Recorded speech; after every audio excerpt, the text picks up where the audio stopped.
and welcome to episode 28 of the Daddy Brigade podcast. I'm Keith the Bearded Tank. I'm Zach the Tactical Gnome. And tonight, folks, we have Cody from SPT, or otherwise Southern Precision Tooling.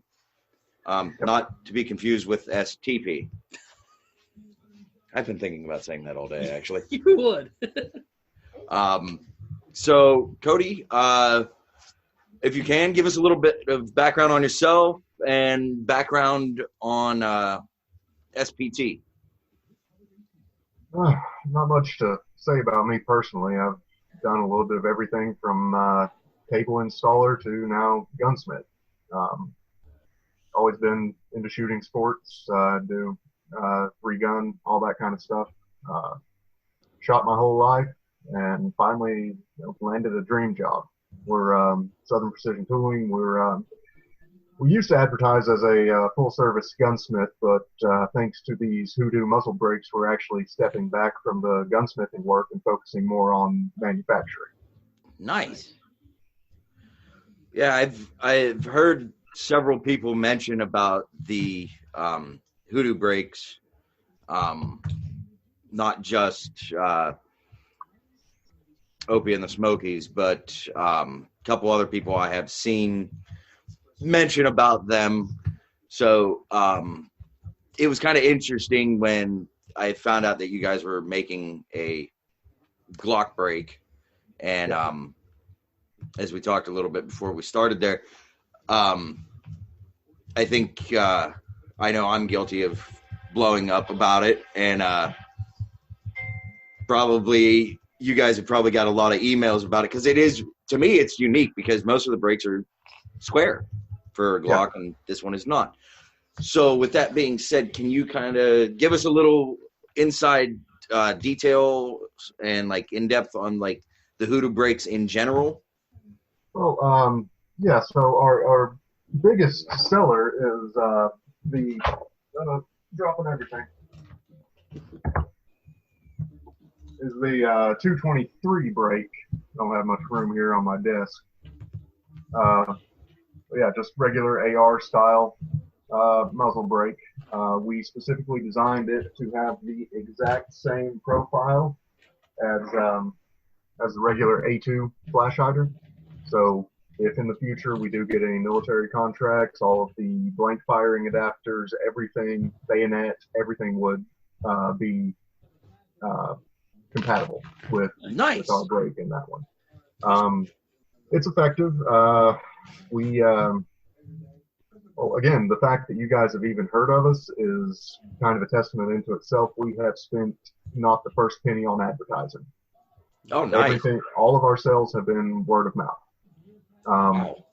We started doing this about maybe 3 years ago, and we're a small machine shop, mostly hand tooling, no CNC machines to speak of.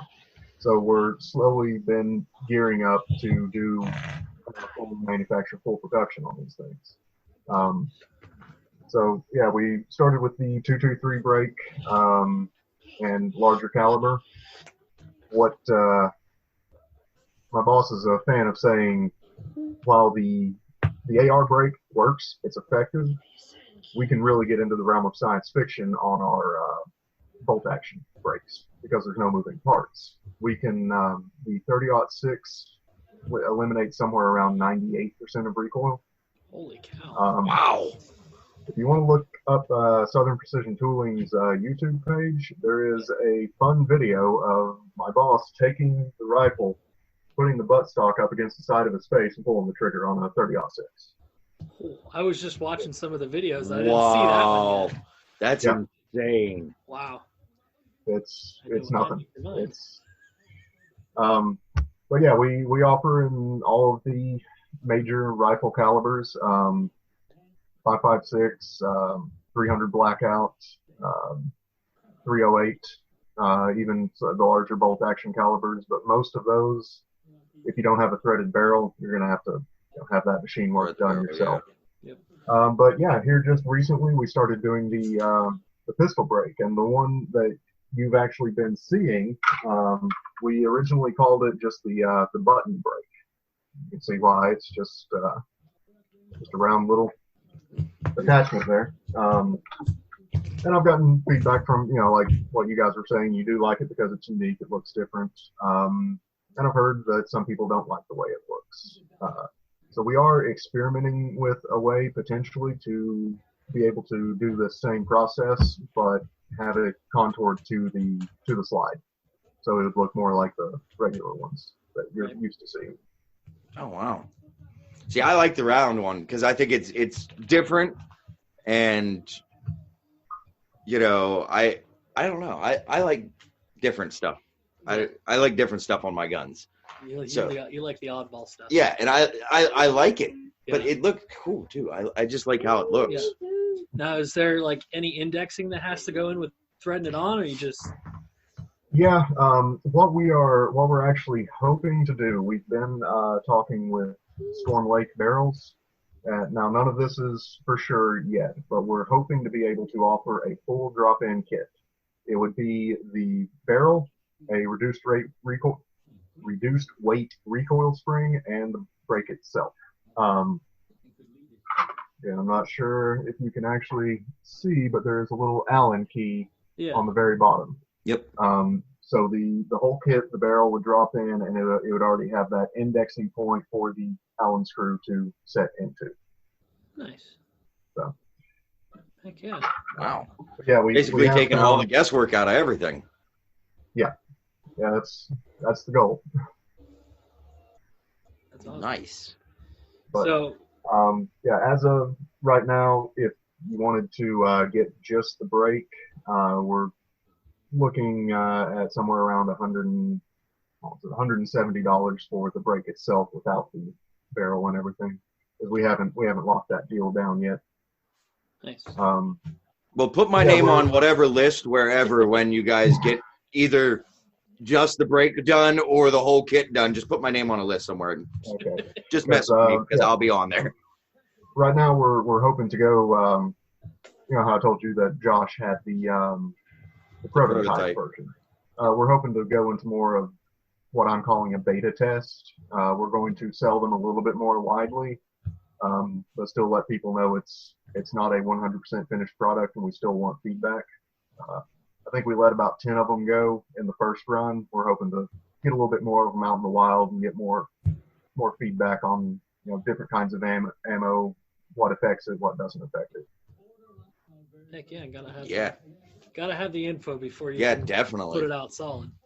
And I'm pretty sure I think both of well, you don't have a Glock, I don't have a Glock. I guess I'll be doing all the shooting on that one.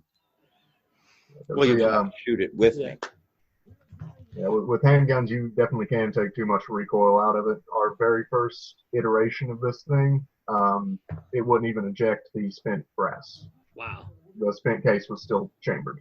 Wow. Nope, that's too effective. We've got to take it back to the drawing board and make it less effective, so the gun works.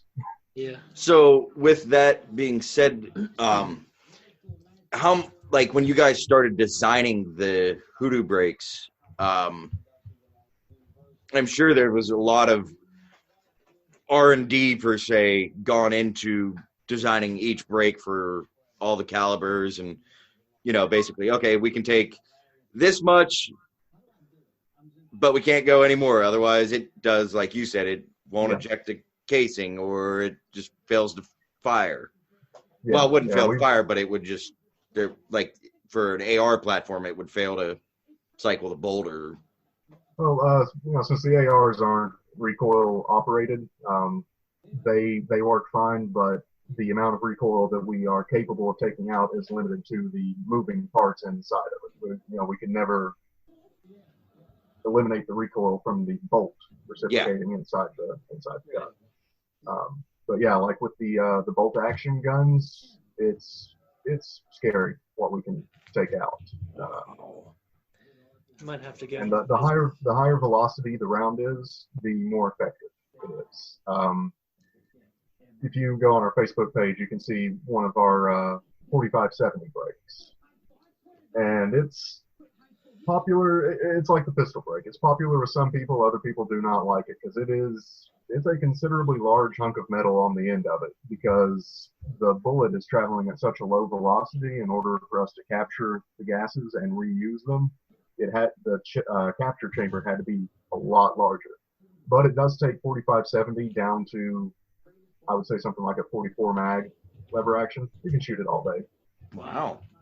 But it's still not as effective as, say, our high velocity 30-06 or 300 Win mag, anything like that. Interesting.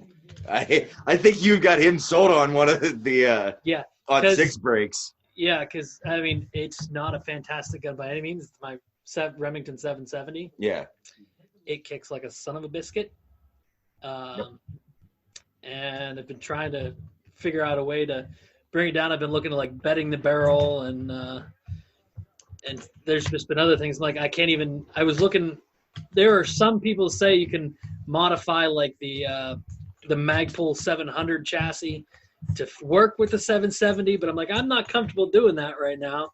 So there's not a whole lot I can do, but because of that light synthetic stock on that. Yeah, that's it's not it's a lot of money to be taking a Dremel to when you're not 100% sure what you're doing. Yeah. So, but if I can find a smith and get the barrel threaded, put a decent break on it, put one of you guys' Hu-Du's on it, that would definitely help quite a bit. Yeah. Now, do you guys have with the Hu-Du breaks? Have you guys had anybody put them on like precision ARs and shoot precision stuff with them, or? Yeah. Yeah. How do they like them? Not too long ago, we had someone with a 224 Valkyrie rifle. Wow. He loved it. It's again removes as much of the recoil as possible from that particular platform, all the way around. We didn't have. It works. It is definitely effective, but the AR9 platform is it's still kind of iffy just because of the bolt system and everything in it. It's a violent system. If you've never shot one, the AR9, yeah, it's just a flat face bolt slamming into the flat around the chamber. It's the way it works is violent. Yeah, I'm actually getting ready to build an AR9 later this year, and I've heard quite a bit of a lot of people have a lot of problems with the buffer spring weights, and especially when they're building them their own, and a lot of problems with recoil, because I initially wanted to build one because my wife does not like the recoil on my 5.56 gun. And I was like, okay, I'll build you an AR9.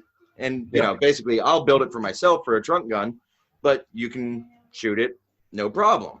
And one of my coworkers built an AR9, and he goes, build a 5.56 pistol, she'll like it better. Yeah. He says, that has a lot of, he says, you would be surprised at how much recoil it really does have. Yeah.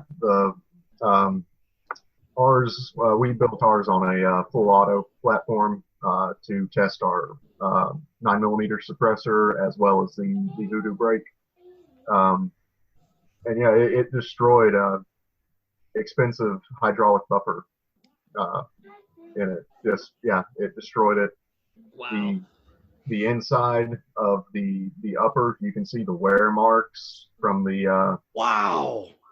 In the aluminum. Yeah, it's that is crazy. Violent. Yeah.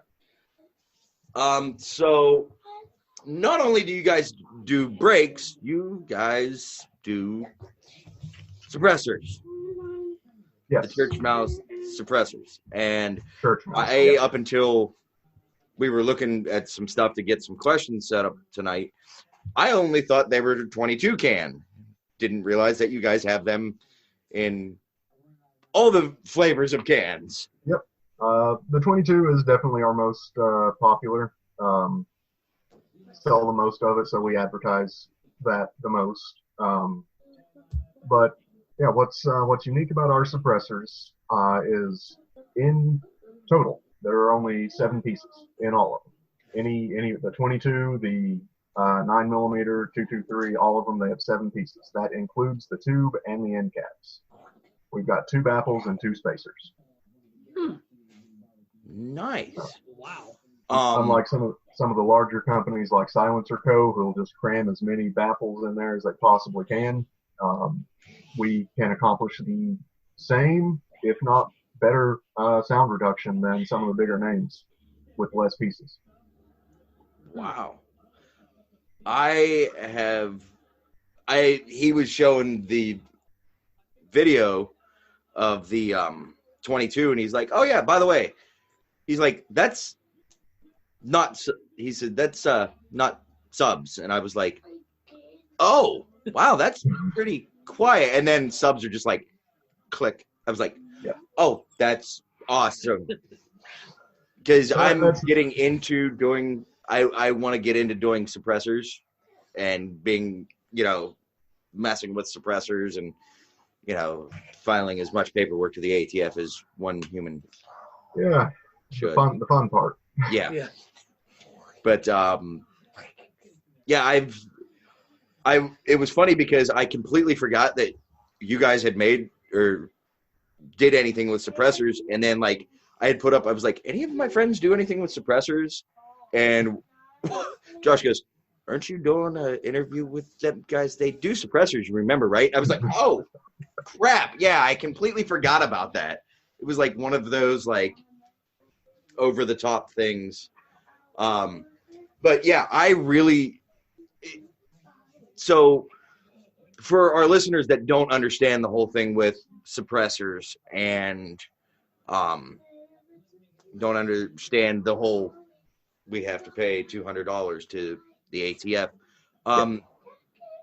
You kind of want to give everybody a little bit of a breakdown because we have listeners that are gun guys and we have listeners that are not that far into guns. So yeah, the suppressors as well as short-barreled rifles and short-barreled shotguns, full autos, they all fall under this blanket regulation, the NFA, the National Firearms Act. A lot of people do think that suppressors and full autos are illegal. They are not. They are just heavier regulated than normal firearms. So what you can do, if you wanted to get a suppressor, it requires an additional $200. They call it a tax stamp.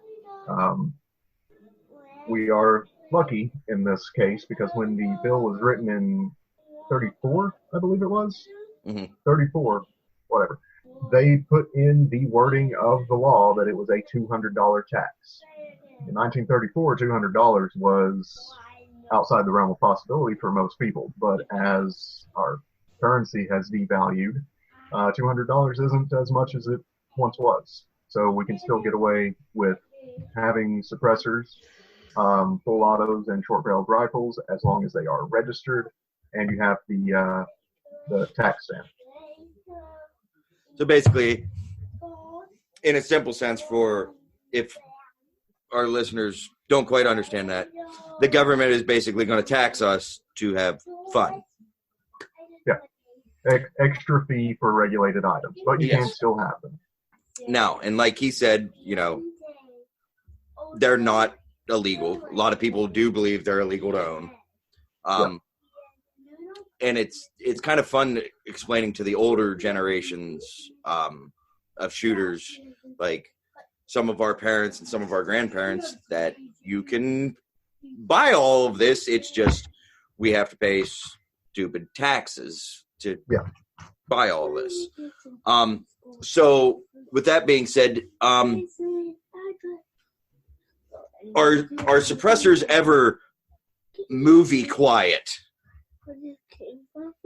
Generally, no.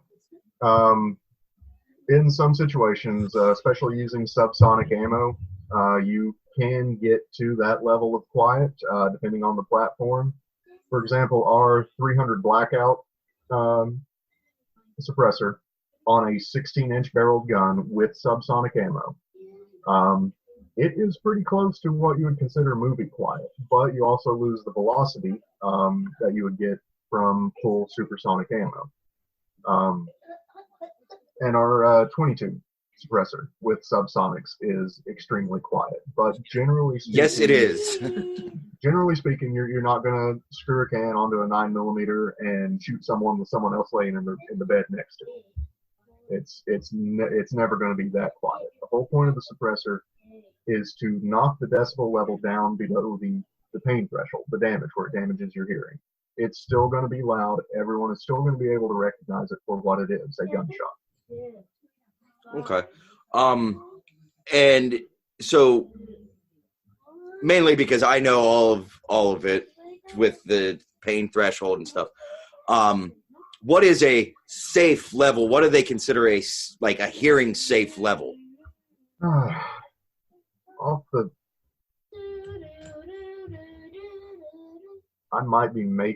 probably going to be making this number up entirely, but I think it's somewhere around the 75 decibel mark. Okay. I think, like I said, I may be making that up entirely. That sounds about right. Somewhere between 75 and 95. Yeah, I think. And most suppressors, I see videos, most suppressors guys don't wear ear pro. And then I see guys that go, yeah, I'm still going to wear ear pro. Yeah, you should, because you still get the sharp crack. It's not going to be immediate permanent hearing damage like you would if you shot with unsuppressed with no ear pro. Mm-hmm. So yeah, it is still recommended to have some sort of ear protection. Nice. But it's more of a cumulative damage instead of just an immediate, now I can't hear. Okay. So we've got the Church Mouse Suppressors, which look pretty neat. Yeah. What's the outside, like, are you able to discuss what the materials are used with them? The 22s are made out of aluminum. All of our other ones are made out of thin-walled steel. Nice. And I don't want you to give too many details away because I like how they managed to do it with 2 instead of like 6 and 8 baffles. Yeah. That's the cool part that I like. I like seeing companies figure out an easier way to do it. What's average price on your guys' cans? Are they pretty relatively the same, or are they market average? Or we're pretty well below most of the bigger guys. I've got a price list here. I'll just oh, nice. So our 22 runs for $375. The 9mm is $650. The 45 is $650, and our 5.56 is just below $600. Our 6.5 Creedmoor and our 30 cal suppressor are $760. Wow. Now, those are all direct thread? Yes. Well, the pistols have a Nielsen device that allows them to function. If it was a direct thread, the weapon wouldn't function. Yeah. But that price includes the adapter. Oh, nice. All right. The other thing that I did not know until he stumbled across it, and this was actually kind of by accident because I was like, oh, hey, what is tell us about the Dingo. Yeah. So we've got a guy, an associate of Southern Precision Tooling. He works out of our shop. His name's Dwayne Payne. He runs Dwayne Payne Custom Rifles. And he made his own cartridge. Started out with the 300 Dingo. It was based off of a 30-06. It's basically it gets rechambered to neck out the cartridge a little bit more. What's nice about the 300 Dingo is you can still shoot 30-06 through it, and it fire forms the brass to the new dimensions. You can bring the brass back to Dwayne. He'll reload it for 300 Dingo. So you get a few more grains of powder, more velocity. From that point, we started experimenting. So we've got the 300, the 260, and the 240 Dingo. The 240 is quite impressive. They're all based off of the 30-06 case. They all moved that shoulder up to get more powder in it and necked it down to a newer caliber. We're actually experimenting with a 22 Dingo next. So Yeah, because we were like, he showed me the velocity list and the everything, and I was like, okay, that's really respectable. And then he's like, oh wait, here's 1,500 yards, and I was like, damn. Yeah, it's I'm sure you've got people listening who disagree, but from everything I've seen, it's velocity that kills. Yeah. Heavier bullets do make a difference, but at the end, when something gets hit at 4,500 feet per second, doesn't matter how much that bullet weighs, it's going to do damage. Yeah. I was still impressed at the fact that it had still 700, over 750 foot-pounds at 1,500 yards. Yeah. I was like, that's still moving. That's a lot of foot-pounds behind it too. And, we've got a lot of fur testing behind this too. We loan them out, our shop rifles, to some of our local guys. They go deer hunting with them every year. I've never heard a story of a solid hit on any of these animals and then taking even a single step. They drop where they get hit. Wow. Very nice. So with that, so are these all custom built rifles that shoot this caliber? Yeah, they're all made in our shop by Dwayne Payne. He hand builds all of them. Very nice. Very nice.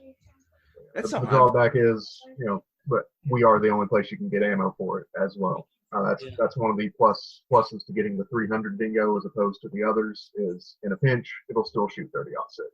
Nice. I may have to mention this to my dad because my dad likes those weird calibers. Yeah. Except for the 350 Legend. I was trying to convince him to do the 350 Legend, and he's like, no. Okay. We're hoping, really the 220 Dingo is more of just an experiment to see if we can do it. We're hoping to get over 5,000 feet per second out of the 22 Dingo muzzle velocity. Wow. That's what we're hoping for. We don't know if we can get it without the bullet disintegrating as it leaves the barrel. Yeah. That's insane. So what's it now kind of that we've got the company stuff a little bit, couple personal questions. So what's it like working in the industry? Dream job, really. So I work with a great group of people. We're a family. It's a small shop. Everyone looks out for each other. But being what we are, the licenses we have, I'm at any given point less than 50 feet away from a full auto. If I'm having a bad day, I can load up a mag and just head up to the range and dump a mag to get rid of my frustration. Nice. So that's a perk of the job. See, he basically just said everything that I've been saying to people, that shooting is the greatest stress reliever ever. Oh yeah. I have so many people go, no, it's not. I was like, have you gone to the range and emptied a mag and just, it's the greatest stress reliever ever. So now, one other thing, where are you guys located at? We are in Maryville, Tennessee, East Tennessee, in the foothills of the Smokies. Nice. See, I like Tennessee. I tried to convince the wife to move to Tennessee, but it'll happen after my kid turns 18 and graduates high school. Yeah. So I've got at least another 13 years. 13 years, as long as he doesn't fail. Yeah. But eventually I will get to Tennessee. I'm telling my dad I moved to Tennessee. Oh, your dad can come with us. I'm going to just build my own little compound in Tennessee. No, I want you to live see forever. If you can hear my little boy, he's like, no, we're not moving.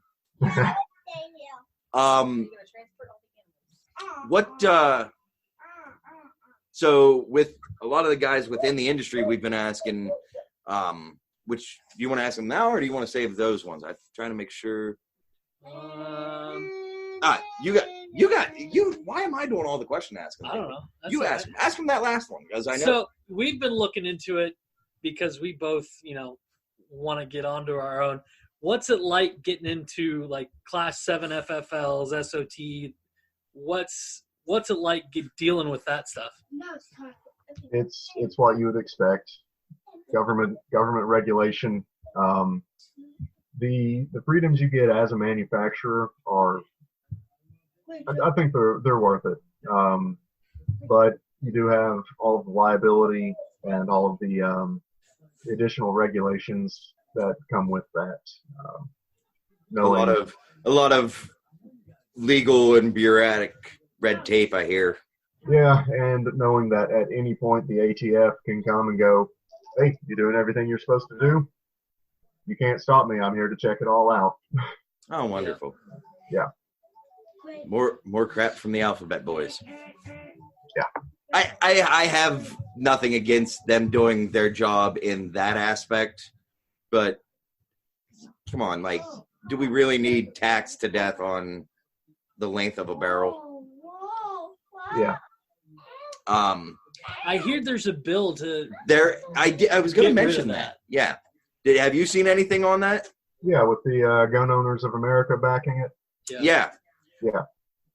I'm wondering how it'll work. So yeah, basically it's a lot of bureaucratic and craziness to have the license, but it's worth it in the sense that you get to play with full autos. Yeah. That I always thought but that. You also have to demonstrate to the ATF a legitimate business need for it. We have, for example, we have a demilitarized, by demilitarized I mean destroyed, Bren gun, World War II Bren gun. Nice. We can't put it back together because we have no legitimate business need to make it break for 303 British. So it just sits in the safe.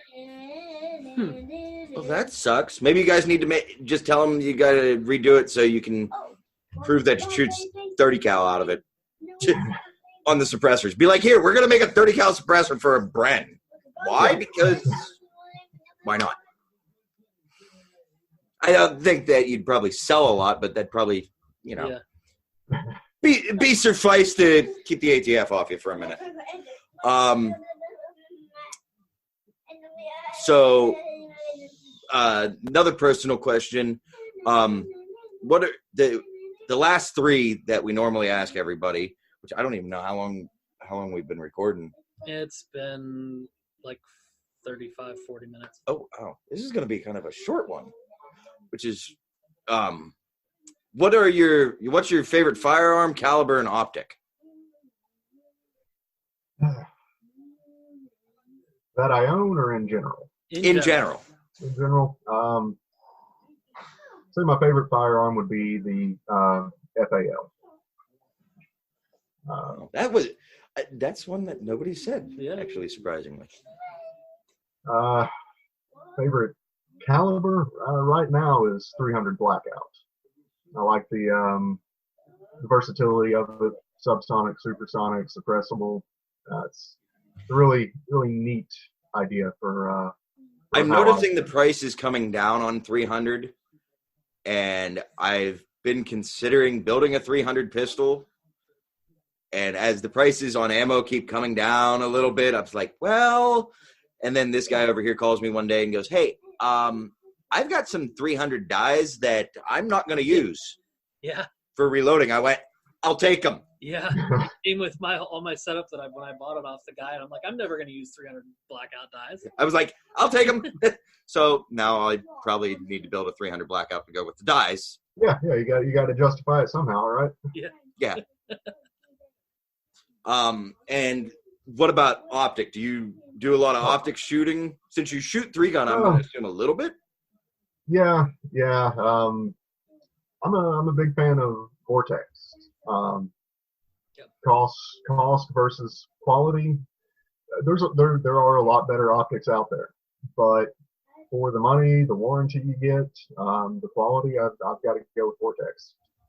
Yeah, you have a Vortex on yours. I've got a Vortex. I've got a Vortex Strike Eagle, and I love it. I think the glass is damn clear. Yeah. for the price. My dad has a Vortex Diamondback on Viper. he has a Diamondback on one of the rifles, and then he has a Viper PST that we're putting on our 6.5 Ruger Precision. And the glass on all of them is clear. That's my big thing, and that was my dad's big thing. We have Bushnells, and he has 2 Leopolds that he's like, they're not clear enough. Yeah. And we're actually getting ready to send the I don't know, did I pronounce it Leopold? Yeah. However you pronounce it. They have to have one of those weird names. We're going to try to send 2 of them back because they're not clear. I don't know if they didn't purge them right, but they're not clear, and they've never really been clear since we got them. So we were talking about that actually last night, and he's like, yeah, I would just stick with Vortex. You know how clear they are, and I love mine. Yeah. And you can't beat the warranty. It No, doesn't no. matter. I just seen a picture on their Facebook today about their warranty. House fire down in Australia. Yeah, that's what I was about to say. They lost a rangefinder and a spotting scope, and like all they have is pieces. Wow. And Vortex is like, here you go. And sent them brand new rangefinder and brand new spotting scope. Wow. I was like, yeah, you can't beat that. No. That's like the Toyota warranty, like the warranty they did for that guy for Toyota. Yeah. Like, I'll drive my truck through a forest fire. Here you go. Here's a brand new truck. Yeah. As long as we can have your old truck to take on like a nationwide tour.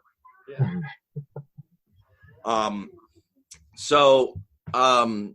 What are your training habits like for 3-gun? Like, do you use like training aids like a Manus or anything like that?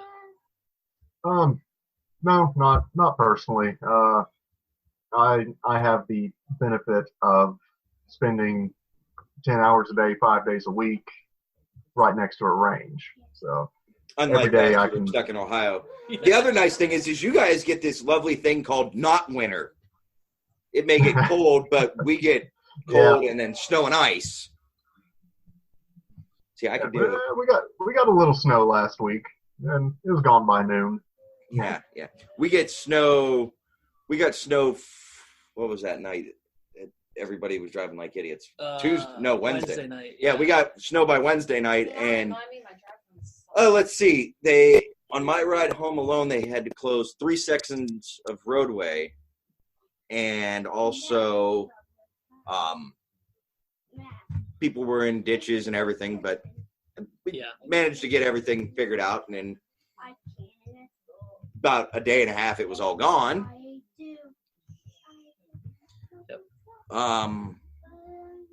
So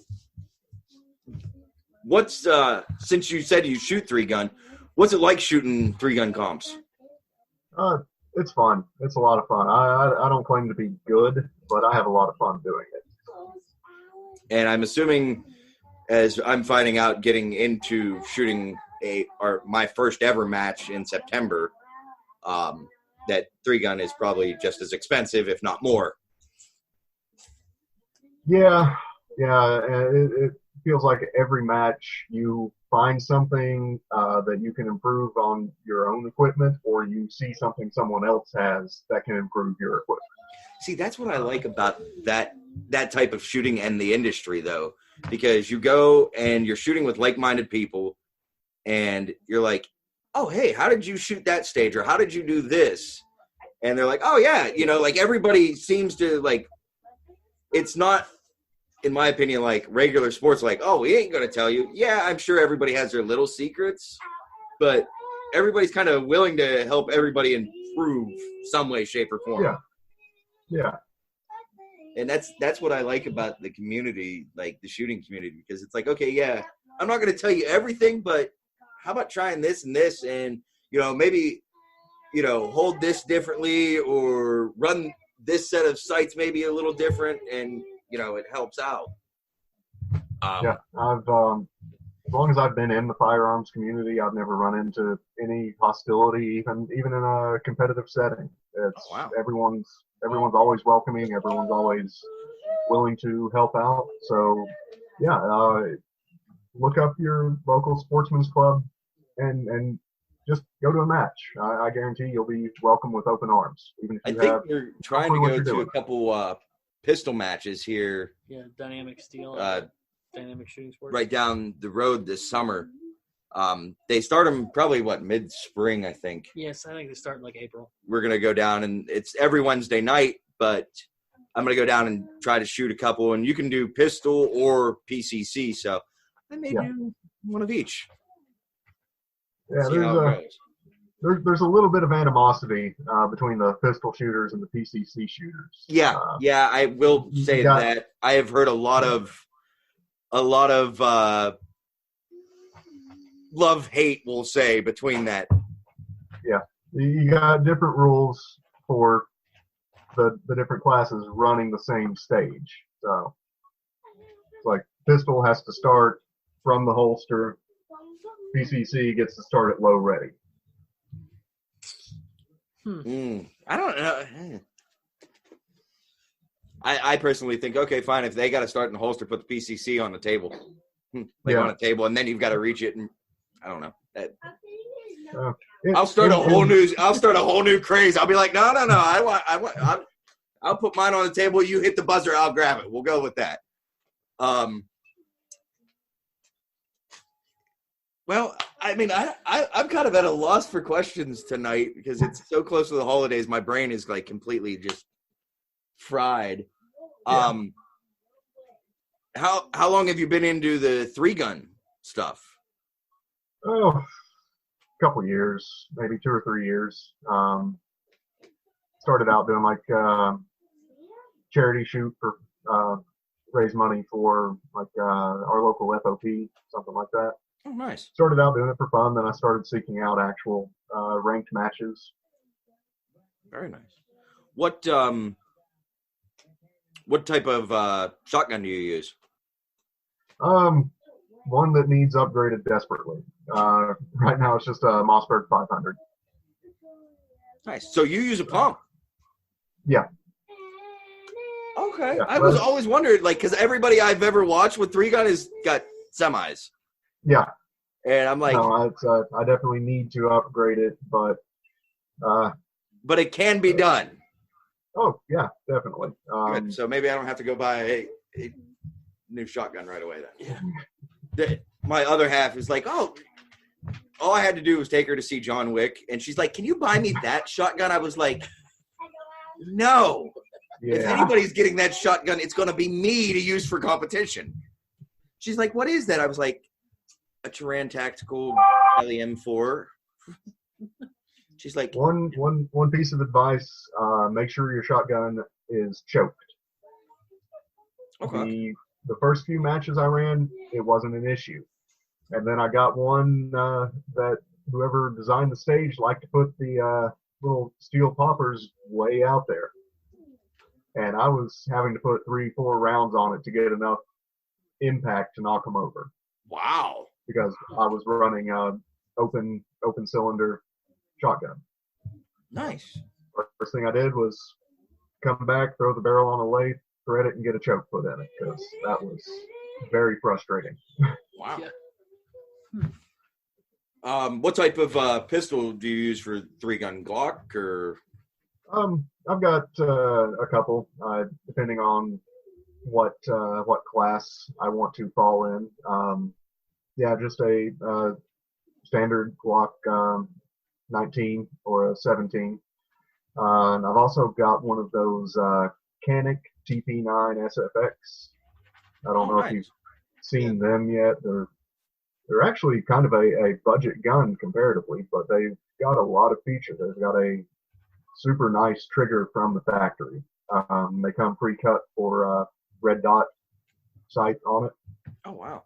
I've been hearing a lot of stuff about them lately, and a lot of stuff about the Walther Q5. Yeah. The Q5 match, the PPQ. And I'm like, and I held one. I was down at the USCCA Expo this year, and I actually, you're still salty about that, I can tell. Yeah. he didn't get to go. I had a lot of fun, met some really cool people, but I got to hold the Q5, and I'm like, I don't know. I would have to shoot one. My verdict's still out on it. I hear a lot of guys like them. I'm a Glock guy. I don't know. I'm partial to Glock, so. That's the mechanic is fine for me for competition, but I would never carry it. I don't trust it to that point as much as I trust a Glock to carry on a day-to-day basis. Nice. One question that we don't have that I'm going to start asking people until whatever happens. What's your thoughts on what's going on in Virginia? Yeah, that's right next door to where I'm at. I kind of was wondering. I was like, yeah, I'm going to start asking all these people from Tennessee what they're thinking here. Yeah, I don't know what's going to come of it. It's the county I'm in. We passed the Second Amendment sanctuary resolution several months back. Had a huge turnout for it, but actually reading it, the bill doesn't have very much teeth to it. Like it doesn't. It's more of a like a statement of intent more than what I feel a legal document should be. Mm-hmm. So part of me is really curious to see how these resolutions stand up to actual state opposition to them. Because Tennessee could potentially be in the same boat Virginia is. That's what I was kind of wondering. And, if it goes as it goes on, like, okay, what states are going to do what and how's this going to go? And, I was kind of wondering, like, okay. And now I read the thing the other day. Oh, well, now they want to call out the National Guard against them, like for these. And I'm like, yeah. Are you dumb? First off, I don't think half the National Guard would even bother showing up. They'd be like, nope, like that's not what our oath says. And two, I personally think that they're going to find out the hard way of what shall not be infringed means. I hope not, but I think that is probably what would end up happening. I'm worried. I don't want to say worried, but I think one of the sides is going to end up backing down. I don't know which side. The governor backs down, gives in. That would be for the best. I don't know if he may have backed himself into a corner already to where he can't save face.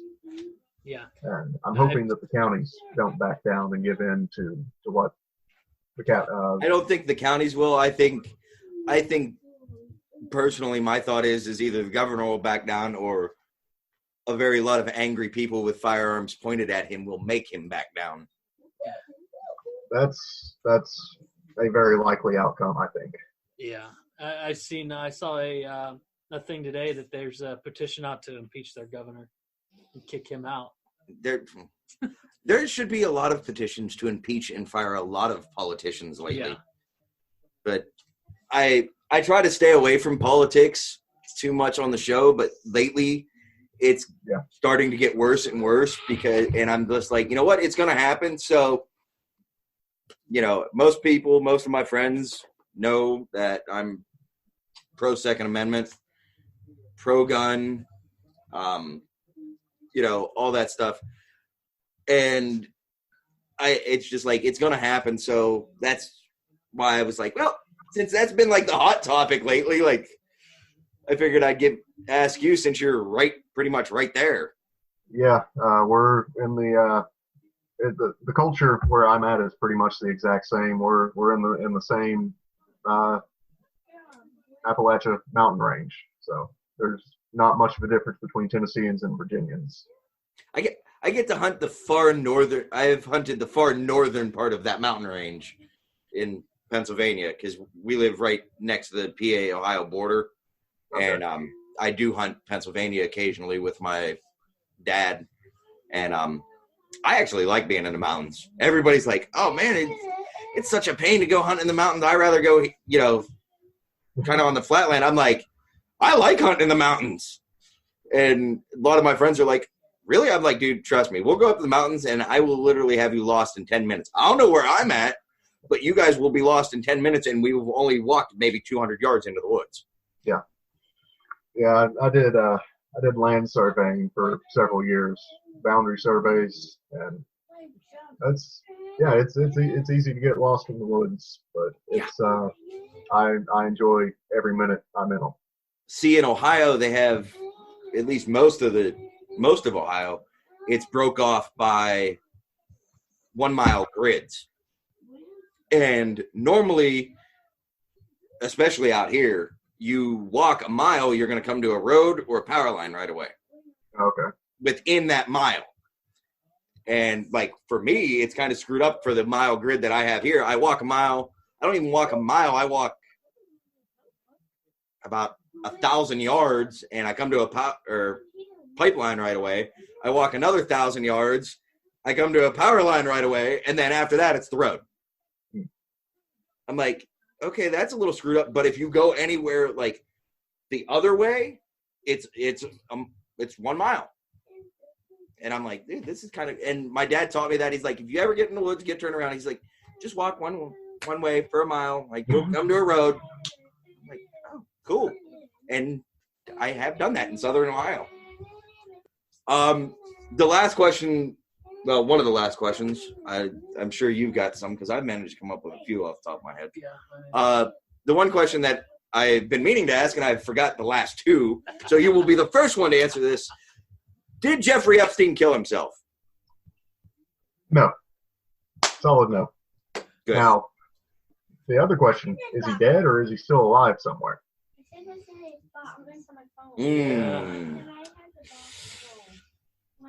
I personally think he dead. Personally, how I look at it, I think he's dead because otherwise there'd be somebody somewhere would screw up and let it slip that he was alive. But I personally think he's dead, and I want to know what he had on the Clintons because I was looking through social media the other day, and I seen this article about the Clintons and the people that have died that have had stuff tied to the Clintons.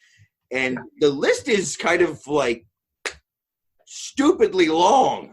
Like a CVS receipt. Yes. Yeah. And really the one that always kind of makes me laugh is out of all the people that I'm surprised didn't end up suicided or in a car accident or whatever, would be Monica Lewinsky. That is one name that I am surprised is nowhere on that list. I'm like, either she's got too much public face. Yeah, well, I mean, but before that, I mean, look, there. Yeah, dude, there's two names on that list that have a lot of public face. Chester Bennington. I don't know how if you read about it, like Chester from Lincoln Park's on there. And I'm like, how is this figured in? Like, there's a lot of famous people on there that were like getting ready to expose stuff on the Clintons that just, they committed suicide or they OD'd or. Yeah. But well, I wanted to see. So far, I think everybody's going to agree that Epstein didn't kill himself. And if you don't, then go hang out on Facebook for about 20 minutes and you'll see everybody thinks Epstein didn't kill himself. Yeah. Other than that, I want to say thank you for coming on. I know you had said it's kind of hard to explain everything without seeing it firsthand. Yeah, that's probably the biggest challenge we face as a company. I'm sure you've heard people proclaiming the same thing about their muzzle brake or their whatever. You know, it's nothing new under the sun, right? I've watched a lot of Josh's videos and heard him talk a lot about it so far. So, and I kind of would trust Opie not to steer everybody wrong. Yeah. So when he says the company's good, I always check him out. Yeah, that's if you guys are interested, our phone number is on our Facebook page.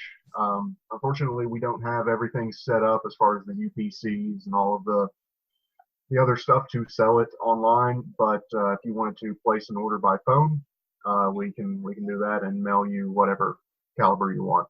Cool. Nice.